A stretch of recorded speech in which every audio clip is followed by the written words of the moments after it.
శివుడు పార్వతికి చెప్పిన 5 మరణ రహస్యాలు. చావు నుంచి ఎవరూ తప్పించుకోలేరు. కాలుడి, యముడు, దృష్టిలో ధనవంతుడైనా బీదవాడైనా ఎవరైనా ఒక్కటే. పాపం చేస్తే అందుకు శిక్ష అనుభవించక తప్పదు. ఇదే కాదు, ఓ వ్యక్తి చనిపోయిన తరువాత ఏం జరుగుతుంది, చావు రహస్యం ఏమిటి ఇత్యాది విషయాలన్నీ కేదార్నాథ్కు వెళ్లే దారిలో శివుడు పార్వతికి చెప్పినట్టుగా, వాటిని యమధర్మరాజు ఉద్ఘాటించినట్టుగా హిందూ ధర్మం ప్రకారం పురాణాల్లో చెప్పబడింది. అయితే ప్రస్తుత సమాజంలో పాప్నీతిని మరిచిన వారు తప్పులు చేస్తూనే పోతున్నారు. కానీ కర్మ సిద్ధాంతం వారిని వెంటాడుతూనే ఉంటుంది. మనుషులంతా ఆధిపత్య, నియంతృత్వ ధోరణులను వదిలి ఇతరులకు సహాయం చేయాలని ఈ సిద్ధాంతం చెబుతోంది.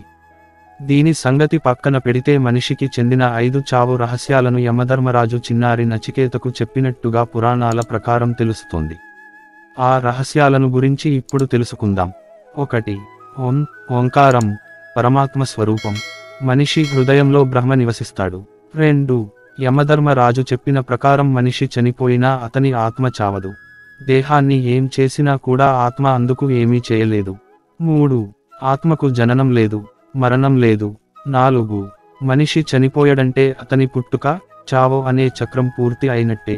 ఇక అతనికి పుట్టుక, చావుల చక్రంతో అతను బ్రహ్మతో సమానం. 5.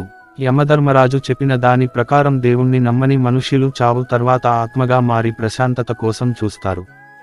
ఆత్మల గురించి ప్రస్తావన. భగవద్గీతలో శ్రీకృష్ణ భగవానుడు ఆత్మ సిద్ధాంతాన్ని వివరించాడు.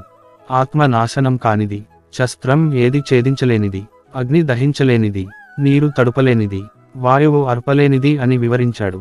ఇంతేకాక అహం బ్రహ్మస్మి, నీతిలో ఉన్న ఆత్మ భగవంతుని అంశే కనుక ఆ విషయాన్ని తెలుసుకోమని చెబుతున్నాయి. సర్వే జనా సుఖినో భవంతు. వీడియో నచ్చితే గురు దక్షిణగా లైక్ చేసి షేర్ చేయండి. 10 మందికి మన సనాతన ధర్మం అంటే తెలుస్తుంది.